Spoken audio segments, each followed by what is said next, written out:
Bom dia a todos. Estamos aqui mais uma vez para mais uma aula de geografia. Hoje a gente vai fazer a correção da atividade para o simulado que a gente vai realizar na próxima semana.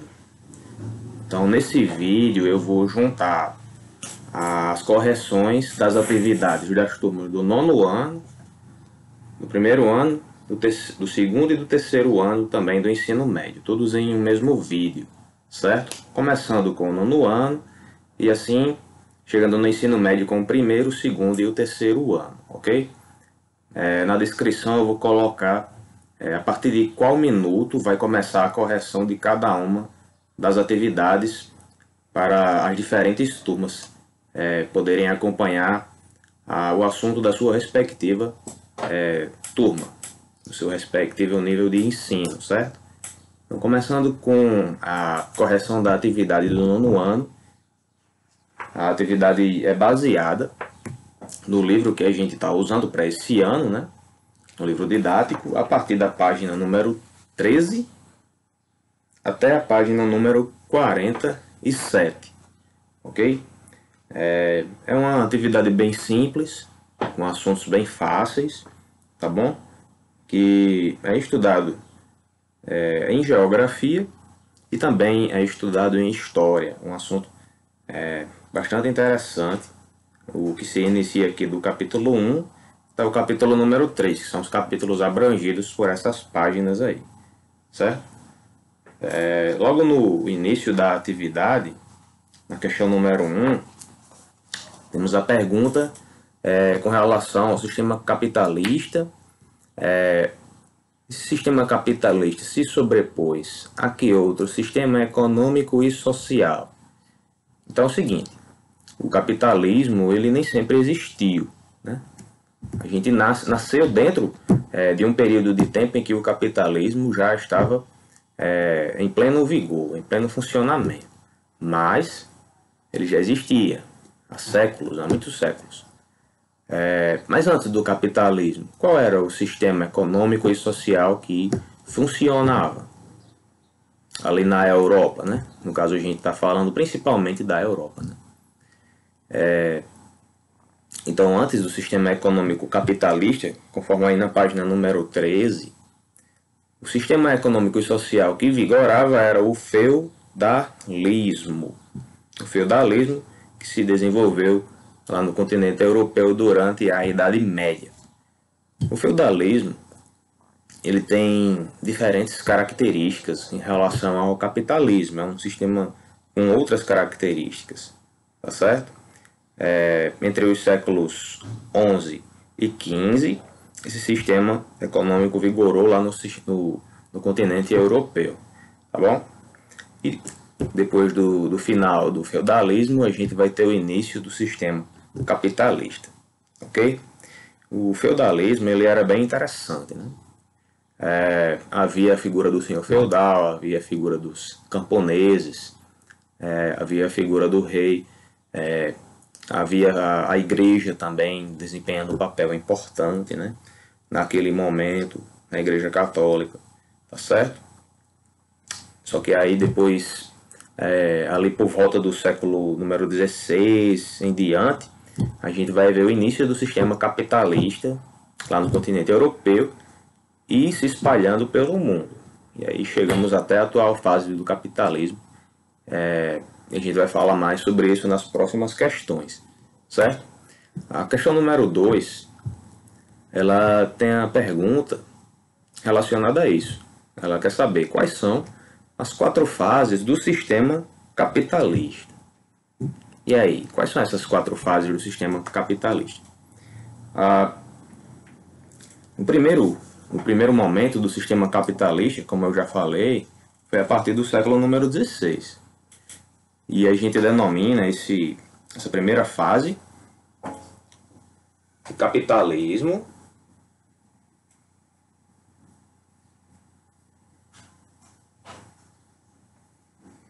comercial.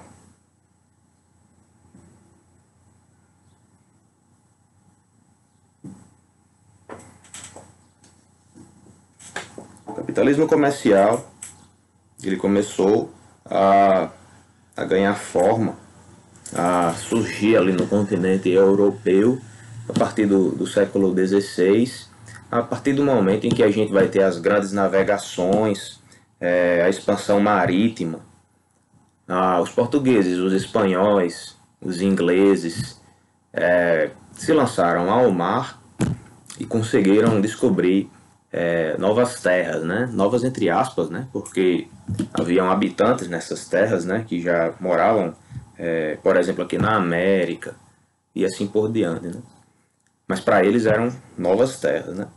E aí eles começaram a explorar essas terras, tiveram contato, né, com novas culturas, com povos de diferentes partes, né, do mundo, e começaram a comercializar os produtos que eles conseguiam a partir da exploração dessas novas colônias que eles foram conseguindo, né? Brasil, por exemplo, nós somos uma colônia portuguesa, certo? Fomos muito explorados por Portugal. Várias culturas foram plantadas, como a cana-de-açúcar, o café, foi explorado também o ouro aqui no nosso país, a extração do pau-brasil também no começo, né? a borracha e assim por diante, tá bom? Só para citar um exemplo, mas existiram várias outras colônias em várias outras partes do mundo espalhadas, né? E aí, quando eles conseguiam comercializar aquilo que eles conseguiam das colônias, eles conseguiam acumulação de capital. Eles ficavam cada vez mais ricos, os países que conseguiram essa exploração das colônias espalhadas pelo mundo, certo? Muito bem, então essa foi a primeira fase do sistema capitalista, em resumo, né? A segunda fase do sistema capitalista a gente vai denominar do capitalismo industrial.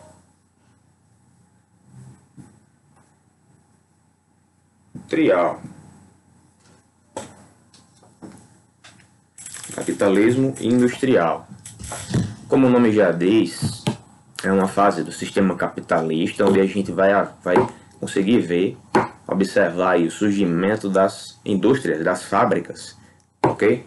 Isso teve seu início lá no continente europeu mais uma vez, tá bom? Assim como o capitalismo comercial surgiu na Europa e se espalhou depois, né? A segunda fase do sistema capitalista, o capitalismo industrial, surgiu também na própria Europa, certo? Caracterizada pela presença das indústrias, inovações na produção de mercadorias. Lembrando que antes das indústrias aparecerem, a gente tinha ali o artesanato, né, a manufatura, que eram formas de produção bem mais assim simplificadas, mais arcaicas. A gente vai ter a presença do artesão, onde ele vai trabalhar com todas as etapas da produção, né? Do começo ao final, ele quem faz tudo bem direitinho, né? Só que é uma produção muito lenta, vai até ter mais detalhes, mas é uma produção muito mais lenta, né? Passível de erro, né, humano. Já na produção industrial, dentro do capitalismo industrial, as máquinas aqui vão fazer a produção de uma maneira muito mais rápida, certo? De uma maneira muito mais padronizada, talvez nem com tantos detalhes assim como no artesanato existia, tá certo? Então, essa segunda fase do capitalismo industrial. A próxima fase do capitalismo é conhecida como o capitalismo financeiro.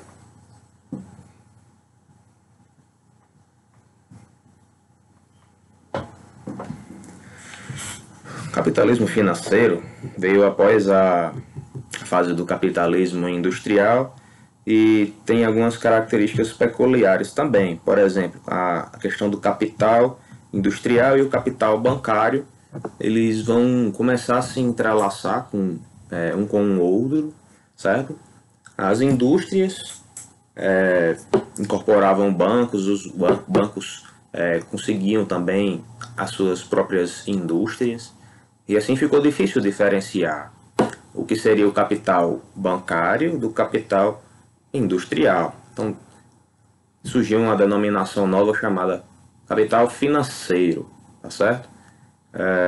Então, a partir daí a gente vai ter que essas empresas, esses capitalistas vão conseguir muita acumulação também de capital. Eles pegam aquilo que conseguem e reinvestem mais uma vez na produção, fazendo assim aumentar cada vez mais a sua margem de lucro, né? E assim a gente vai observar o crescimento de grandes empresas, né? Principalmente ali a partir do século número 20, tá bom? O capitalismo financeiro, para muitos geógrafos, está aí até hoje acontecendo, tá certo? Seria uma atual fase do sistema capitalista, a terceira fase, o capitalismo financeiro. Para alguns outros geógrafos, a gente já estaria em uma quarta fase do sistema capitalista, que seria o capitalismo informacional. A partir dali do finalzinho da década de 80 para 90, início da década de 90, a gente vai ter aí o avanço tecnológico, a informática, a internet. E isso traria muitas novidades aí para o cenário do mundo capitalista, e para alguns geógrafos seria uma quarta fase do capitalismo. Para alguns, inclusive o livro didático só traz 3 fases aqui. Para alguns, a atual fase é o capitalismo financeiro, e que essa característica da informática, da internet, né, não seria uma quarta fase não, seria só mais uma característica do capitalismo financeiro mesmo, tá bom?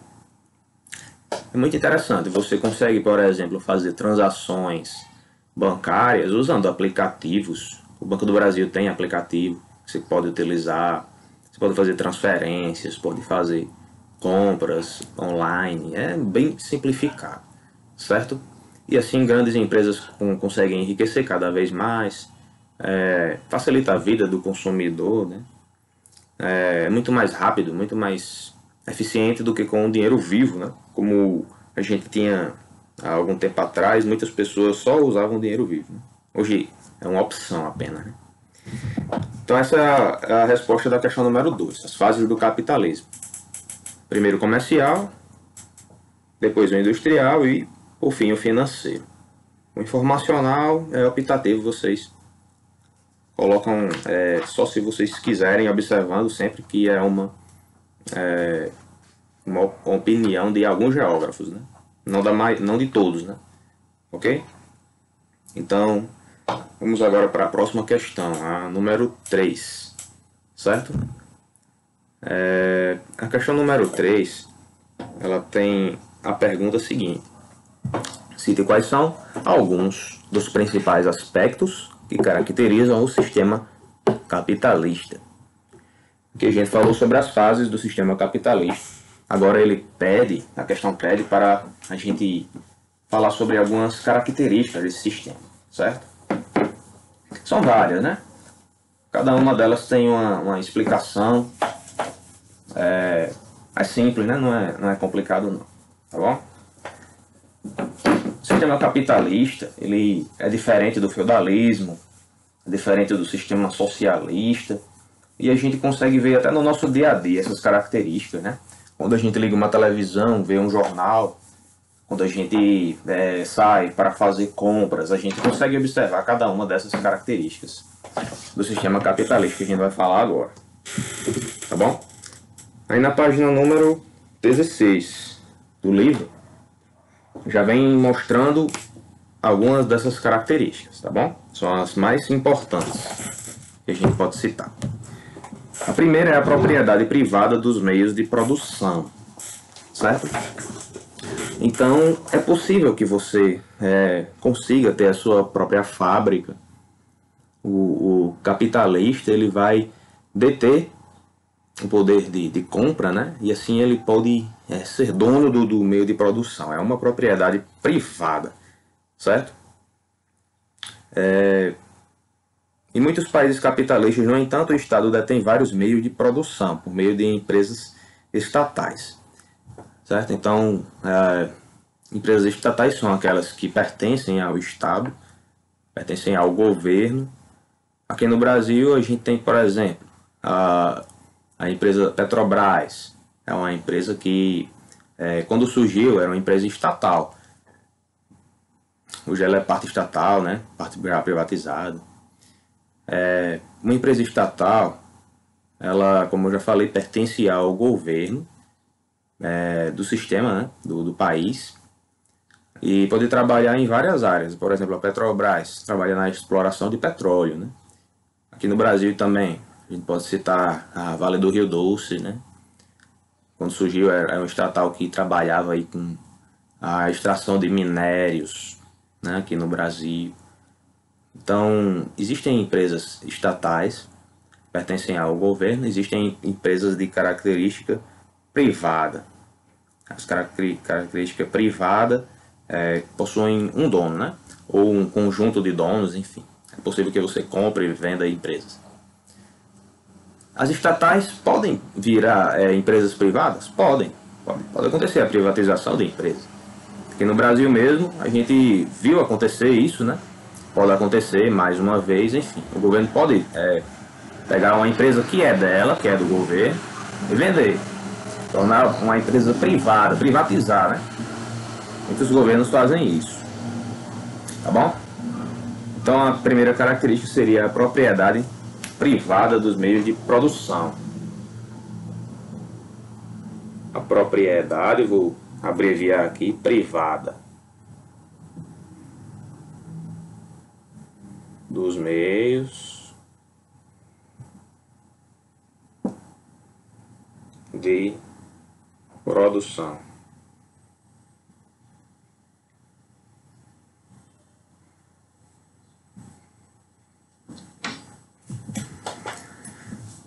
Muito bem. A segunda característica é a economia de mercado. A economia de mercado, ela vai ser caracterizada pelas empresas atuando, né, no mercado fortemente e agindo de uma forma tal que permita a elas conseguir o maior lucro possível, certo? Então aqui na página número 16 vem dizendo que eles estabelecem o preço e as condições de circulação das mercadorias. Então, como é que eles estabelecem o preço e a circulação das mercadorias, né, de acordo com o que eles querem? Vai depender justamente da oferta e da procura, tá certo? Quanto maior for a procura, mais interessante para a empresa, porque aí ela vai poder adequar os preços, né? Quanto menor for a procura, aí a empresa ela também vai ter essa opção para poder fazer o máximo possível para não ter prejuízos, não ter problemas relacionados à economia dela, né? Vou citar aqui um exemplo, né? Se uma determinada empresa ela tem o trabalho dela ligado, por exemplo, à venda de chuteiras, né? Uma fábrica de chuteiras, né? Aqui em Caicó mesmo tem a Morielli, a JR Chuteiras, né? Se ninguém está procurando a chuteira, se ninguém está querendo a chuteira, o que a empresa faz para tentar atrair as pessoas para poder comprar, né? Então é interessante como é que funciona essa situação. E se tiver muitas pessoas procurando essas chuteiras, o que a empresa vai fazer? Então ela vai regular o preço de acordo com a demanda, né? As pessoas, a procura das pessoas vai ter a ver com isso aí, né? As empresas elas são inteligentes. Também tem a ver com a questão da matéria-prima, né? Se a matéria-prima estiver muito cara, e aí, o que a empresa vai fazer com o preço? Vai deixar o preço lá embaixo? A matéria-prima para fazer a chuteira, ali, plástico, né? A borracha, o tecido, né, dos cadastros. Se tiver muito caro para produzir, ela vai deixar o preço lá embaixo? Vai vender barato? Então tudo isso daí é analisado, tudo isso aí é pesado a economia de mercado se caracteriza por isso. As empresas vão alterar o preço aí das mercadorias, controlar a circulação também, para poder tentar ter o máximo de lucro possível, certo? E a próxima característica, além dessa que a gente falou agora, né, que é a economia de mercado, vai falar justamente sobre isso, certo? Aqui a economia de mercado é a segunda característica.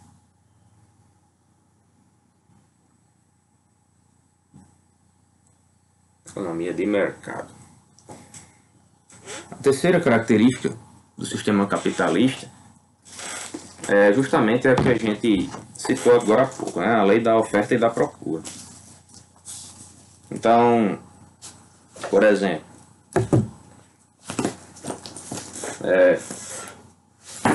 citando o exemplo aqui da feira de fruta, né?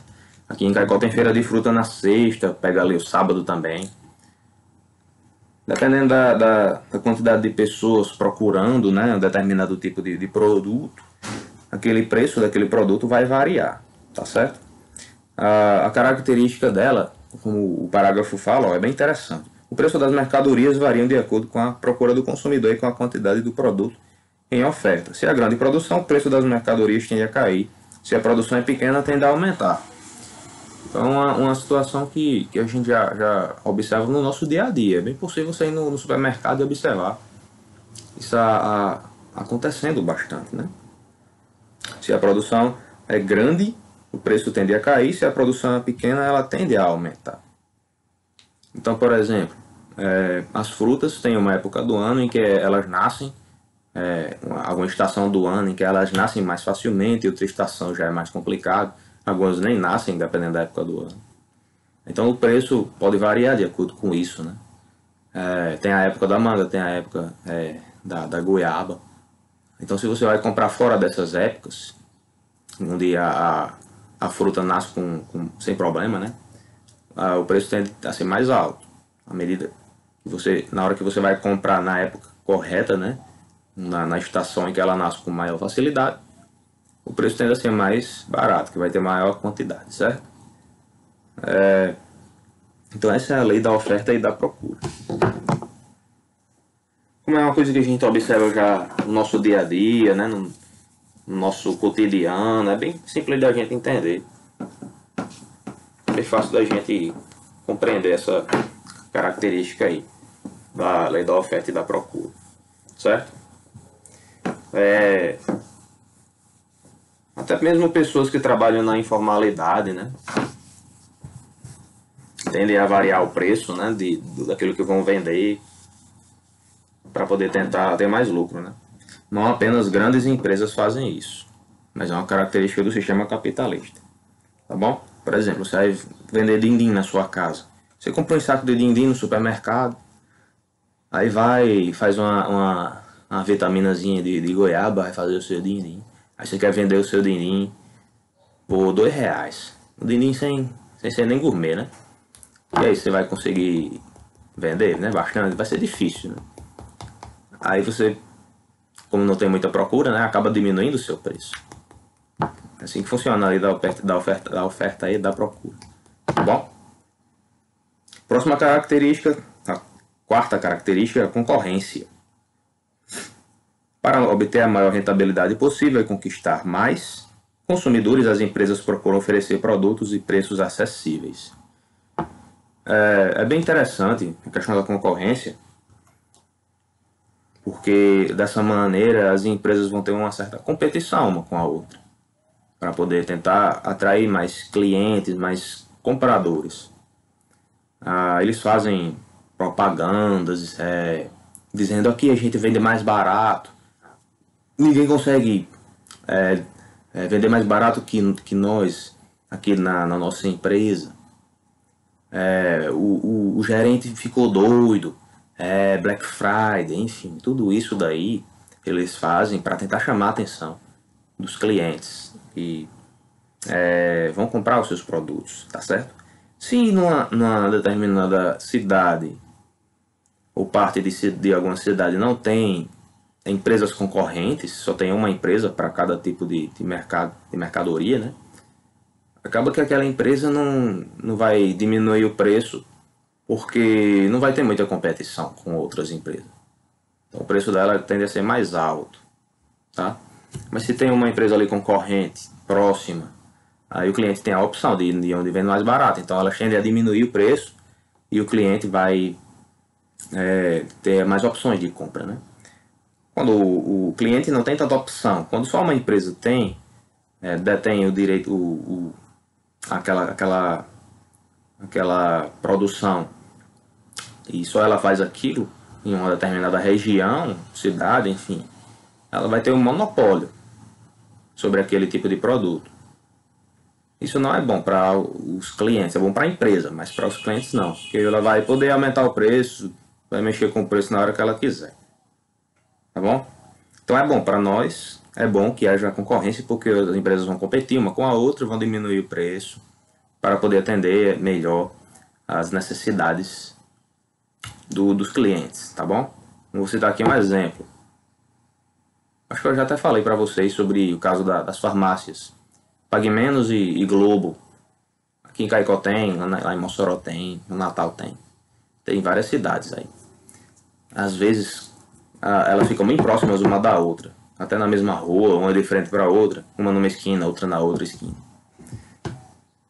Fisicamente próximas. Aí você vai numa, vai na outra, compara o preço e compra na mais barata, né? Mas eles falam, olha, se você achar mais barato do que o nosso preço aqui, pode voltar aqui que a gente abaixa, a gente faz mais barato, certo? Tudo isso aí é para tentar agradar o cliente, né? Isso é possível graças à concorrência, certo? Eles não fazem isso só para agradar mesmo, não. É para tentar fazer o cliente comprar lá, né? E eles vão lucrar com isso. A próxima característica, além dessa que a gente já falou, a concorrência.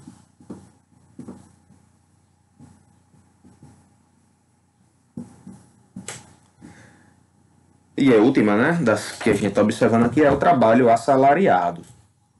O trabalho assalariado é bem simples de a gente entender. A gente vê aqui no Brasil, que é um país capitalista, como é que funciona, né? O trabalhador recebe um salário, influenciado pela lei da oferta e da procura também. Se o número de empregos disponíveis é maior que o de trabalhadores, o valor do salário aumenta. Ao contrário, a situação de desemprego alto, o valor diminui. Então é o seguinte, aqui no Brasil, infelizmente, a gente vê um cenário de desemprego, né? Há muitas pessoas desempregadas. O salário dos trabalhadores, infelizmente, não é tão bom, né? Por exemplo, os professores, eu vou falar aqui do meu caso, né? Existem países onde o professor ganha muito bem, né? Em comparação com aqui, né? Uma vez eu ouvi de uma pessoa que lá em Portugal, se eu não me engano, o professor ganha... Professor, assim, de ensino médio mesmo, né? Fundamental. Ganha 16 mil de salário mínimo. Mínimo, né? Veja bem, salário mínimo.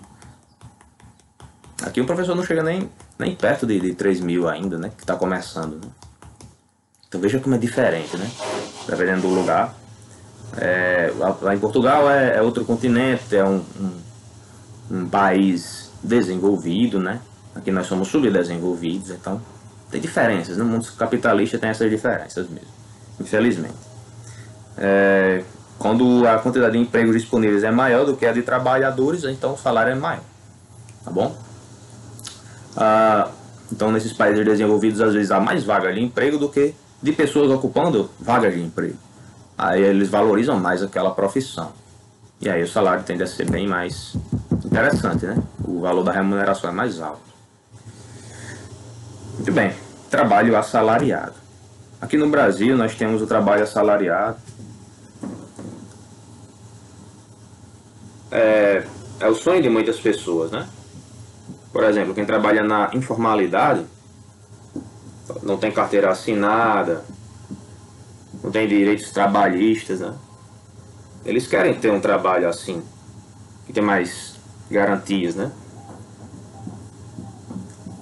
Garante mais estabilidade para as pessoas, né? Aquele trabalho de carteira assinada, por exemplo, concursado. Muitas pessoas querem isso para suas vidas, né? Tem direito a férias, tem direito a 13º salário e assim por diante, tá bom? Existem empresas que pagam o salário, mas não assinam a carteira. Isso daí não é interessante para o trabalhador, certo? Dá margem para que haja uma certa exploração, né?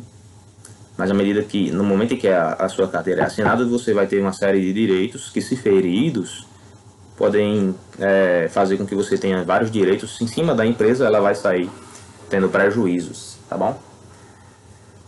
O trabalho assalariado é a última das características que a gente pode citar aqui para o sistema capitalista, tá certo?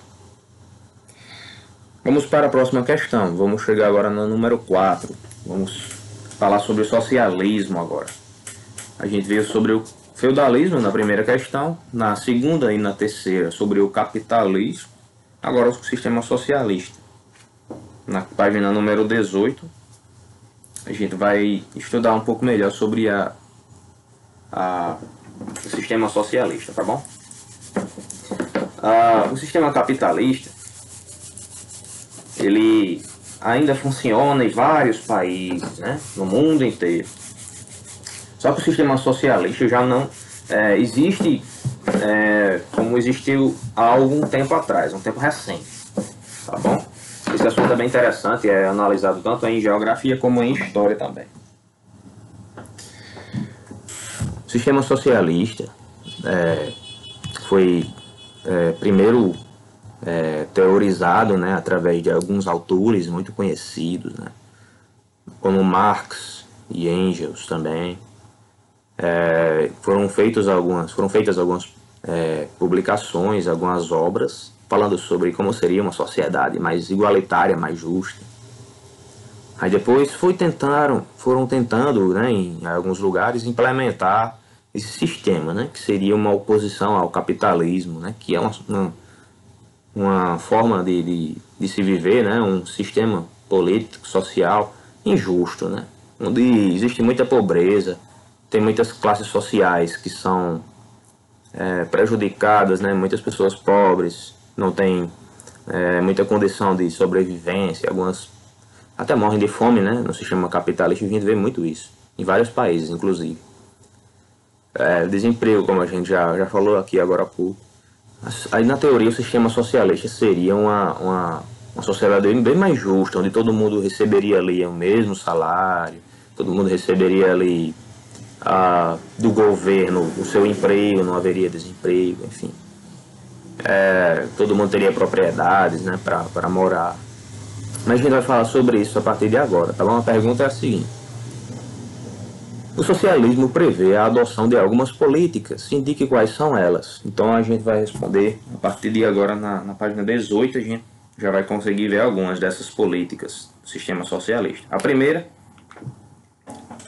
vou colocar aqui socialismo.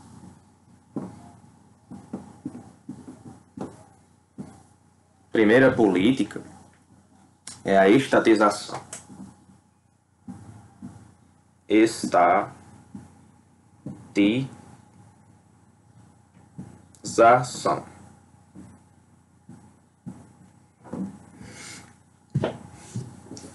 Estatização é quando as empresas, as fábricas, aquelas que produzem as coisas, né, os meios de produção, né, todas elas pertencem ao Estado, ao governo, tá bom?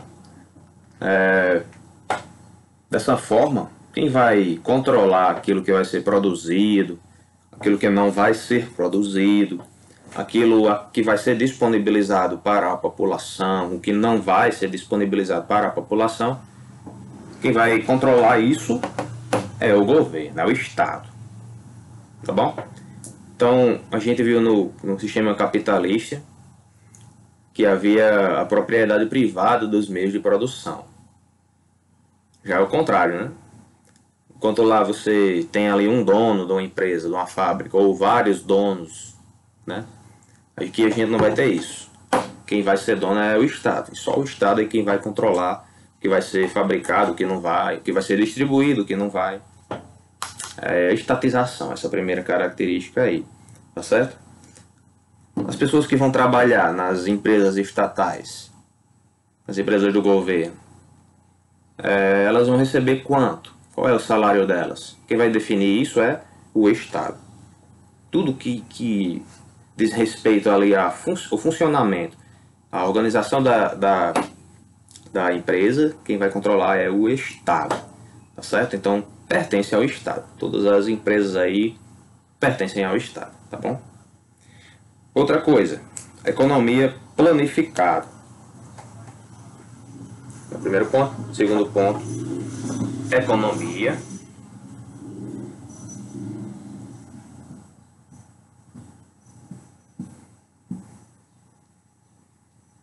planificada.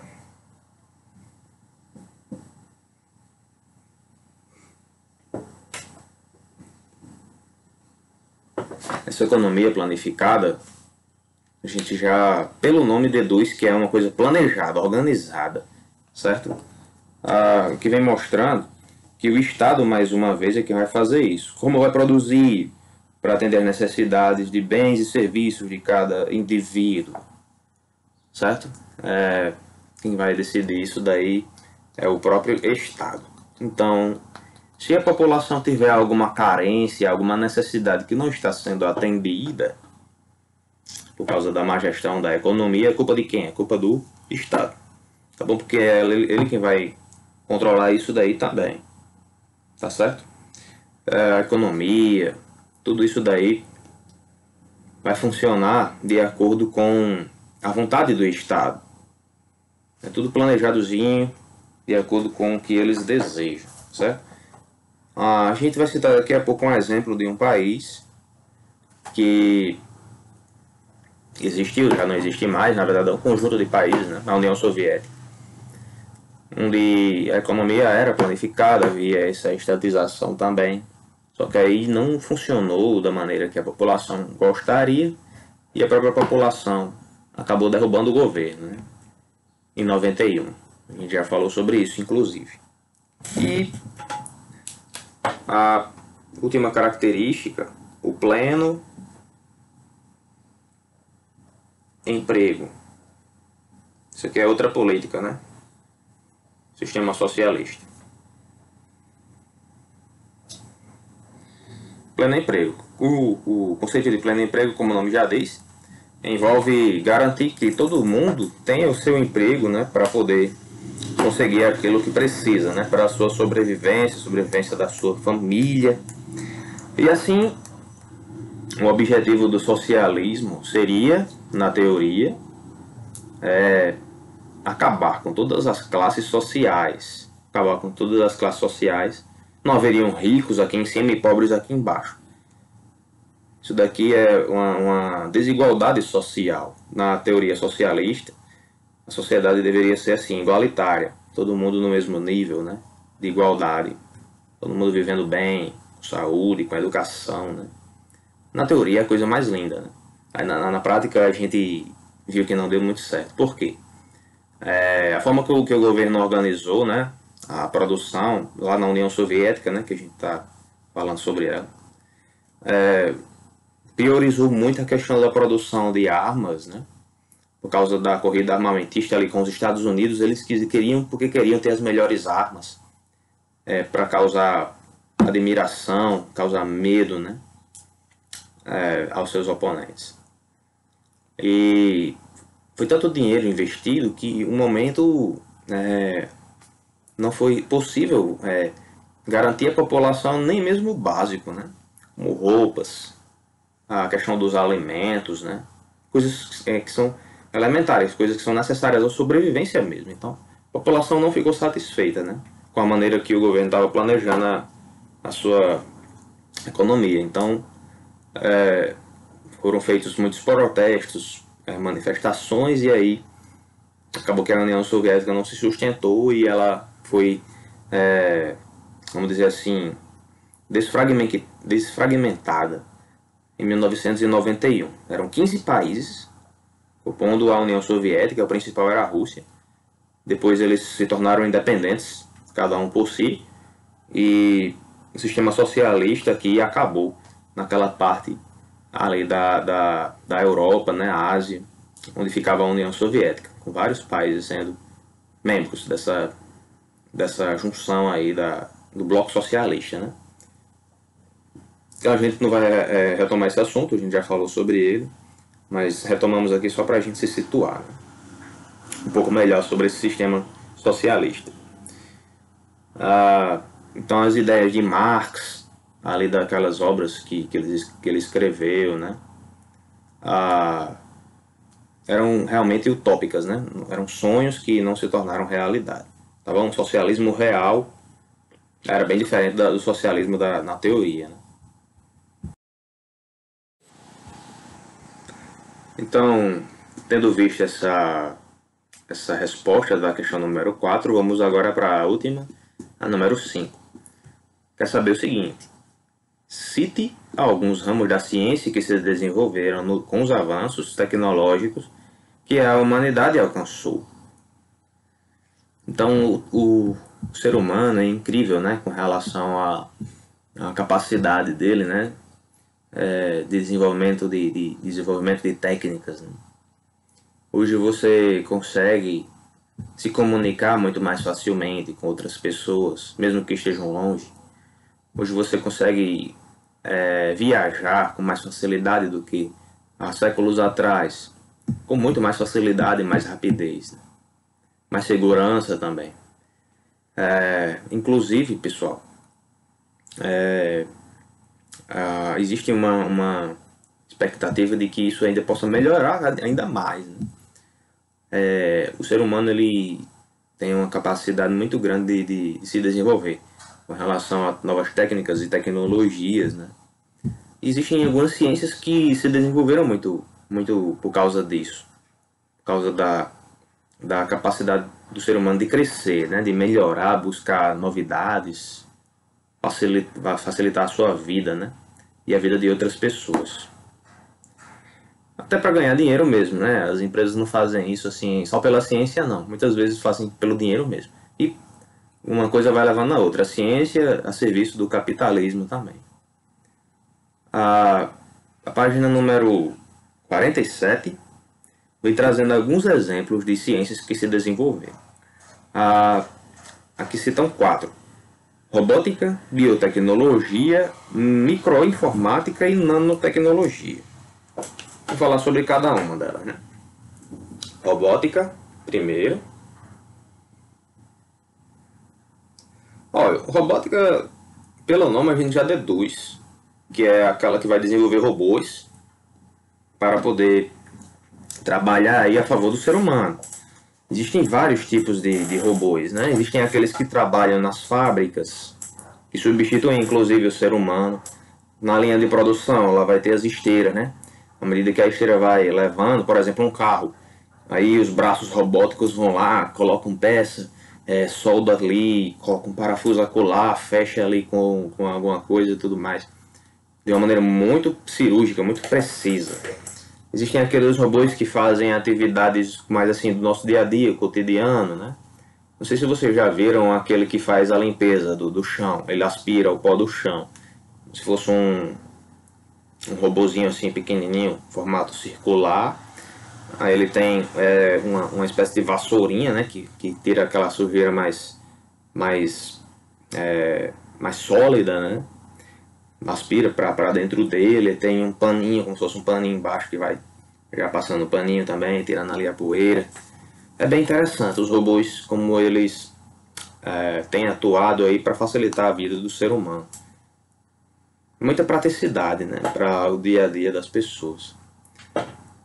Isso inclusive contribui para a questão do desemprego, né? Desemprego estrutural, que é quando as máquinas, as máquinas, né? Os robôs, né, que são máquinas, eles vão lá e substituem o ser humano. A mão de obra humana vai sendo substituída pelos robôs, porque são mais rápidos, porque são mais eficientes, mais precisos. Eles não erram, eles não precisam fazer pausas para poder descansar e assim por diante. Só precisa da manutenção regular, né, para não ter os seus defeitos mecânicos, né? Então os robôs estão aí, chegaram para ficar, não tem mais como voltar atrás, a gente já se acostumou e daí para frente a gente vai ver cada vez mais os robôs aí tomando de conta mesmo. Existem vários e vários filmes que falam sobre isso, sobre os robôs aí chegando com tudo e o ser humano ficando cada vez mais acomodado. Aí chega a ficção científica falando que no futuro as máquinas vão dominar o homem, vão escravizar o homem. Matrix fala nisso, enfim. Depois vocês tiverem curiosidade de pesquisar filmes que tratam sobre esse assunto, é bem interessante. É uma diversão educativa, né? Também. O segundo ramo da ciência, que cresceu e ainda está crescendo, né? É a questão da biotecnologia. Biotecnologia.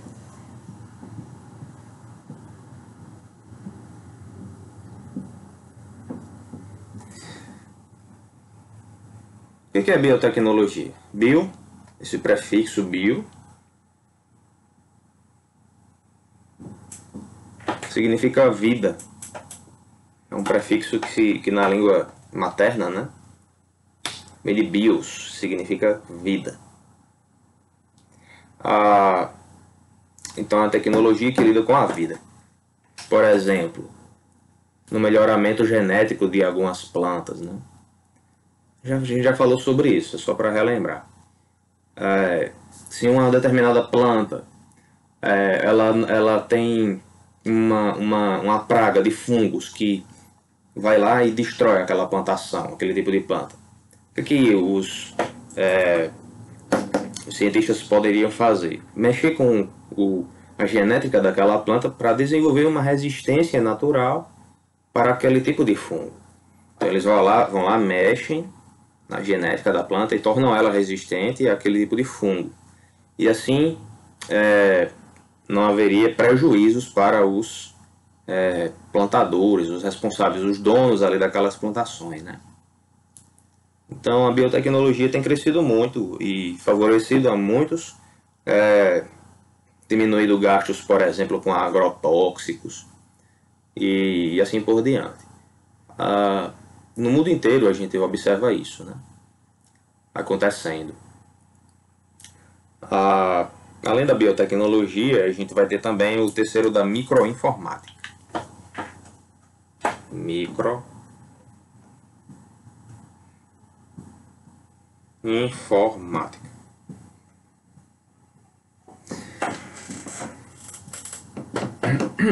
Então, os computadores eles precisam ser programados, precisam ter os seus softwares desenvolvidos para poder funcionarem direitinho e atender às nossas necessidades, fazer cálculos, executar diversos tipos de funções. E os programadores, né, que trabalham aqui com a microinformática, fazem isso, né? Permitem que a gente tenha computadores, né, cada vez melhores, com processamentos cada vez mais rápidos, né, capacidades de memória cada vez maiores, certo? São muito inteligentes, pessoas extremamente inteligentes, estudiosas, que se esforçam e conseguem trazer várias novidades para o nosso dia a dia, né? Nós que cada dia mais precisamos da informática para o nosso dia a dia. Se não fosse a informática, vocês não teriam condição de estar assistindo essa explicação. Estão vendo aí a partir do YouTube, né? Que é uma plataforma, né, digital que foi desenvolvida, né, e constantemente passa por atualizações, né, e atende a muitas pessoas, né, que querem se divertir, querem estudar, querem publicar o seu trabalho e assim por diante. A microinformática tem crescido muito ultimamente, trazendo muitas novidades para várias pessoas. O último vai ser a nanotecnologia.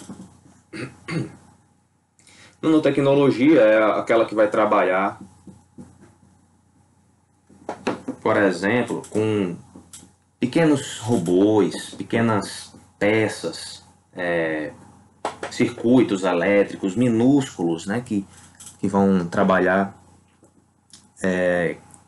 por exemplo, com a criação de mini robôs que poderiam inclusive matar bactérias que poderiam ser prejudiciais ao ser humano.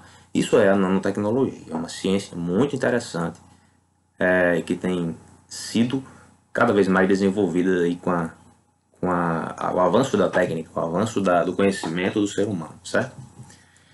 Muito bem, então a correção das questões para o simulado é basicamente isso, para o nono ano, tá bom? Fomos das páginas 13 a 47 aqui nesse resumo, muito resumido, tá bom? Mas vocês podem estudar essas páginas que semana que vem vocês vão ter o simulado de geografia e das outras disciplinas também, certo? Vocês podem perguntar, tirar suas dúvidas comigo mesmo, né? Pelo WhatsApp ou pelo Google Sala de Aula, certo? Ou por aqui mesmo, nos comentários do vídeo, tá bom? Tenham um bom dia, eu agradeço mais uma vez, fiquem todos bem e até a próxima aula. Vamos dar sequência aqui com as próximas aulas agora. Vamos analisar aqui as questões para o primeiro ano do ensino médio, certo?